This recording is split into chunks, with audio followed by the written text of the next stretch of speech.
Chinese Communist Party leader Xi Jinping's hug of Russian President Vladimir Putin was no small feat.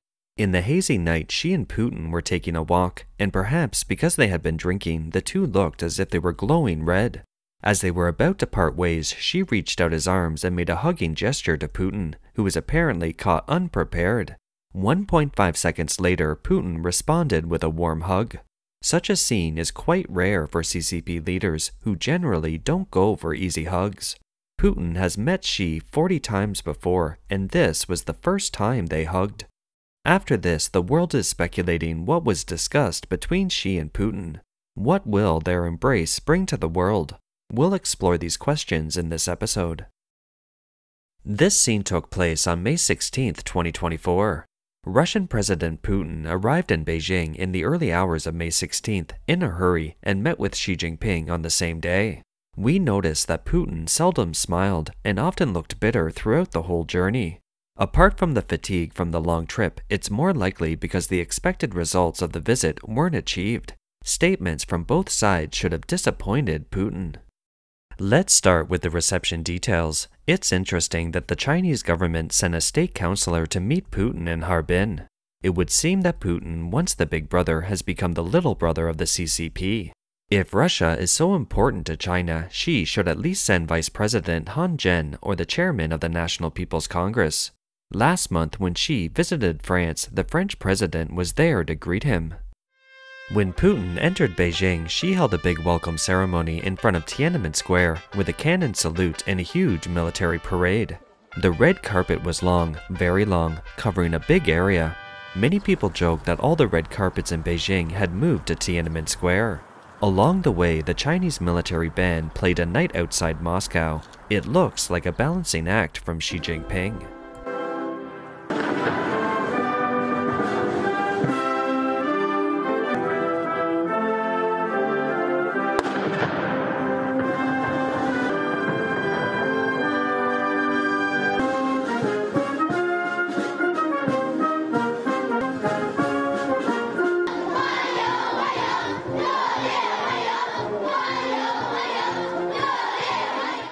Although the official ceremony was a grand gesture to show that the visitor was a VIP to China, the public doesn't necessarily see it that way. On May 16th, a Chinese resident snapped a picture of a man holding white sheets of paper.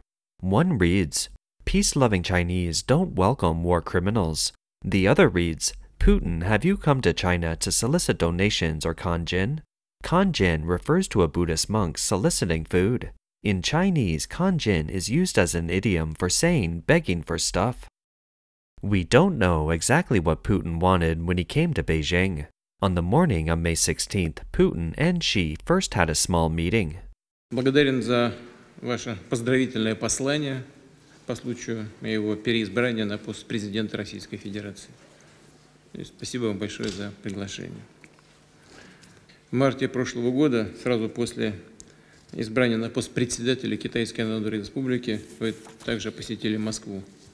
У нас сложилась хорошая, добрая традиция осуществления первых зарубежных визитов друг к другу, и это является наглядным подтверждением того значения, которое придается и у нас, и у вас в Москве и в Пекине курсу на последовательное развитие двусторонних отношений, всеобъемлющего партнерства и стратегического взаимодействия. 中方愿始终同俄方做彼此信赖的好邻居、好朋友、好伙伴，不断巩固两国人民世代友好，共同实现各自国家发展振兴，携手维护世界公平正义。 The Kremlin released Putin's opening remarks before the wide-ranging talks. Putin only stated that the two sides had a very constructive and substantive dialogue during restricted talks on the key areas of cooperation between the two sides. The key areas of cooperation Putin mentioned should be his hope for more and more direct military assistance from the Chinese Communist Party. But his diplomatic rhetoric shows that his hopes are likely to be in vain, and the two sides only engaged in dialogue. The public information on the large-scale talks has nothing to do with the Russia-Ukraine war and is mainly about economic and trade issues. The two sides agreed to continue to expand the scale of bilateral trade and jointly maintain the stability and security of the industrial and supply chains. It also includes increasing the proportion of local currencies in bilateral trade, financing and other economic activities, improving the financial infrastructure of the two countries, and smoothing the settlement channels for business entities between the two countries, etc. Xi Jinping always emphasizes the importance of the development of friendship, and it seems that he doesn't want to talk about military issues. A picture of Putin during the general meeting is quite striking, with a sullen face and especially glum eyes, supposedly dissatisfied with the content of the talks. After the meeting, the two sides issued a generalized joint statement. In the statement, China and Russia agreed to non-alliance. They will deepen the comprehensive strategic cooperation partnership and strengthen economic and trade, energy, science and technology cooperation. The statement repeatedly named the US, criticizing it for conducting joint exercises against China and Russia, deploying land-based medium-range missile systems in the Asia-Pacific region, etc. On the most critical issue of the Russian-Ukrainian war, the statement only said, "It is necessary to stop all actions that contribute to the prolongation of the war and the further escalation of the conflict. Dialogue is a good way to solve the Ukrainian crisis, taking into account the reasonable security interests and concerns of all countries." On the issue of Taiwan, the document said that Russia supports China's initiatives to safeguard national sovereignty and territorial integrity and to realize national unity. On the afternoon of May 16th, Putin and Xi attended an opening ceremony and a concert celebrating the 75th anniversary of the establishment of diplomatic relations between China and Russia. Both gave speeches. In the midst of this relaxed celebration, there was a tense atmosphere. Putin and Xi sat next to each other, but Putin's body unconsciously leaned to the other side, a subconscious distancing gesture that reflects Putin's real relationship with Xi.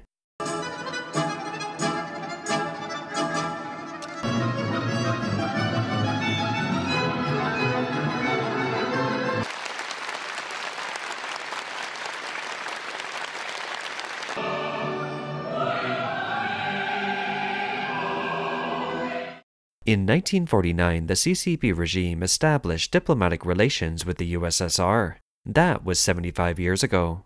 In 1991, when the USSR dissolved, Russia inherited diplomatic relations with China.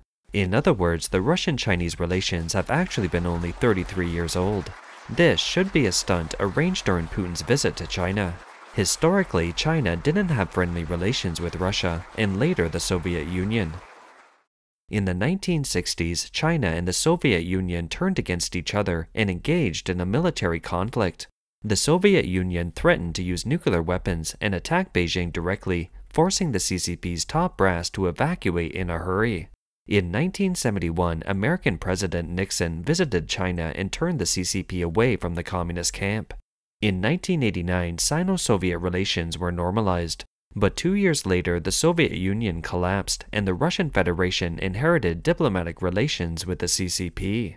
During the 33 years of Sino-Russian relations, the CCP ceded more than 1 million square kilometers of land to Russia. This part of the history has been hidden away from the Chinese people, but is increasingly known to the Chinese public nowadays. Coming back to the concert, it should have been a festive occasion, but there was no joy or smile on Putin's face. He didn't even bother to watch the performance. His eyes weren't on the stage as others were, and he seemed to be lost in thought. When the crowd applauded, Putin clapped along and tried to squeeze out a little smile, but it looked bitter.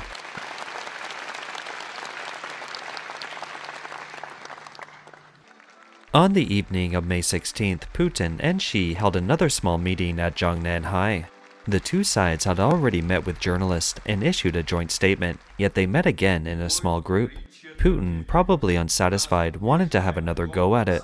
China's state news agency Xinhua said the two sides exchanged views in depth on the Ukrainian crisis and repeated the usual talking points before the two said goodbyes.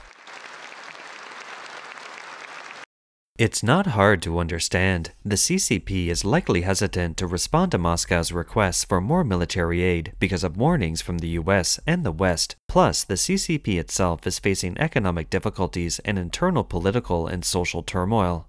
That is why Xi was ambiguous in his remarks and even backed down from his previous veiled support for Russia.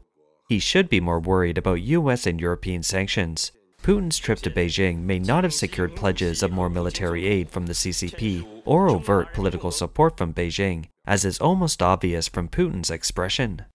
The CCP desperately needs to bring Moscow on board after the US and China move toward confrontation. The CCP wants to hold up Russia, but fears sanctions from the US and Europe. War is a huge drain on financial resources, and the US and NATO countries have provided over $100 billion in aid to Ukraine. China's economy is completely screwed up by the CCP, and it's not likely to be able to provide the same amount of aid to Russia.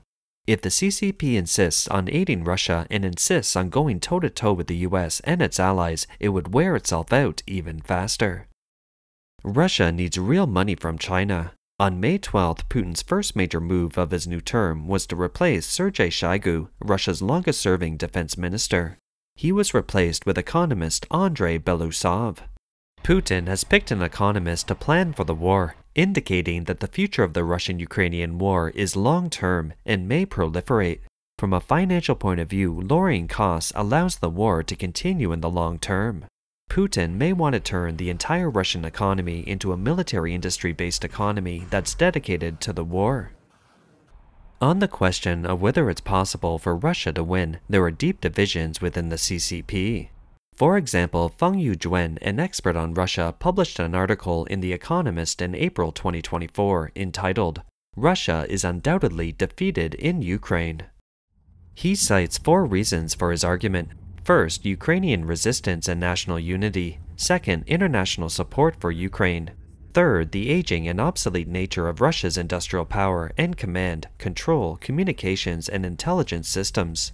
And fourth, the fact that Putin has been in power for too long and is trapped in an information cocoon, with no access to accurate intelligence and a lack of corrective action.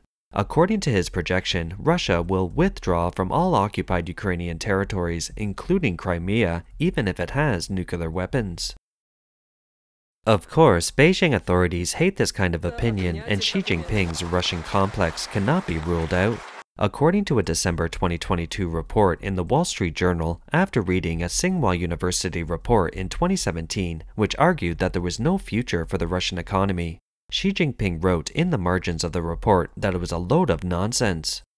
More importantly, the CCP's strategic considerations are at play. The CCP wants to achieve its centennial goal of bringing the US down by 2049, and Russia is a rare pawn that the CCP naturally wants to make full use of. Moreover, the CCP already has an overwhelming advantage over Russia in terms of strength. The CCP is now doing everything it can to tame Russia rather than letting it collapse. Although the CCP authorities aren't sure that Russia will win, they certainly don't want Russia to lose, and it would be best if the Russia-Ukraine war is prolonged so that the US, the EU, and NATO will be dragged down. When both sides are almost exhausted, the CCP will be able to reap the benefits. But this balancing act is difficult to maneuver. The Russia-Ukraine war is fought in the heart of Europe, and Russia is the aggressor. The EU and the US, even the entire West, all support Ukraine to fight, and it must win. Even a tied result won't be accepted, such as that of the Korean War. The US has already drawn a red line for Beijing. On April 24th to 26th, Blinken visited China and put out heavy warnings in a public statement. Without China's support, it will be difficult for Russia to sustain an offensive against Ukraine. If China does not address the problem, we will.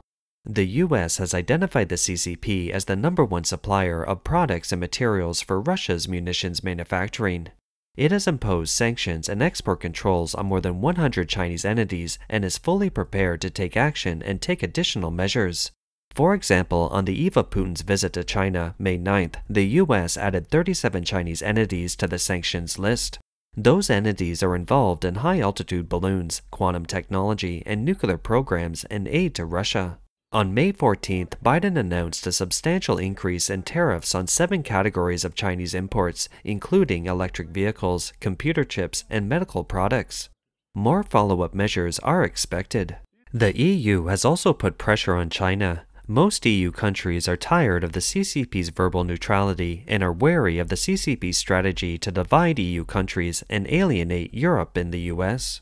What's interesting is that Japan, which was low profile traditionally, has been carrying out active diplomatic moves in the face of the Russia-Ukraine war and hardly paid any attention to how the CCP feels. Here are just two examples. First, on March 20th, 2023, Xi Jinping visited Russia. The next day, Japanese Prime Minister Kishida paid a lightning visit to Kyiv, provided additional support of $500 million to Ukraine, upgraded the Japan-Ukraine bilateral relationship to a special global partnership, began negotiations on the conclusion of an intelligence protection agreement, and invited Ukrainian President Zelensky to attend the G7 meeting. It highlighted Japan's interest in countering the CCP and underscores its unique role in doing so. Second, Xi's visit to France on May 5th was preceded by Kishida's visit to Paris on May 2nd, where he met with Macron for a 2-hour luncheon to emphasize the special partnership established last December. Kishida then traveled to Paraguay, the only South American country with diplomatic relations with Taiwan. He also traveled to Brazil, where the CCP was trying to get the latter to join the Belt and Road Initiative. Chinese analysts commented that Kishida was giving France a boost and poaching from the CCP in South America. Japan is a special neighbor of China and plays an important role in the possible war in the Taiwan Strait. Thus, what we can see is that around the Russia-Ukraine war, the US, Europe, and Japan have joined forces to fight against Russia. And the CCP has the intention to support Russia, but it's afraid of sanctions from the US, Europe, and Japan. It's afraid that the US, Europe, and Japan will take this opportunity to accelerate the decoupling and break the chain. Thus, the CCP is seen to have adopted a pro-Russia neutrality approach. The CCP will assist Russia no matter what. It has to do with the genes of the CCP. The values that the Red regime pursues stand against the universal values of the Western countries. Of course, the Russian-Ukrainian war is now in a standoff. It's not favorable to Russia and the US, Europe, and Japan. Putin's visit to China is supposed to pressurize the CCP for concrete aid. On the other hand, the US, Europe, and Japan are becoming increasingly intolerant of the CCP's secret aid to Russia. The tightrope walked by the CCP is getting thinner. Neither Xi Jinping nor Putin want to draw global concern over their military cooperation, so they put the focus on their cooperation in economy and trade in particular. Unfortunately, Moscow is too weak to support the CCP against the US or to help the CCP's plan to attack Taiwan. The CCP's military and political situation are in more than a little internal turmoil, making it unlikely to go to war. Both Beijing and Moscow know that they are using each other and aren't real friends. What started out as a political show for Putin's visit to China was downgraded by the CCP from the moment he was picked up at the airport. Putin's disappointment was written all over his face during the whole trip. The hug from Xi Jinping seems more like an apologetic compensation for Putin.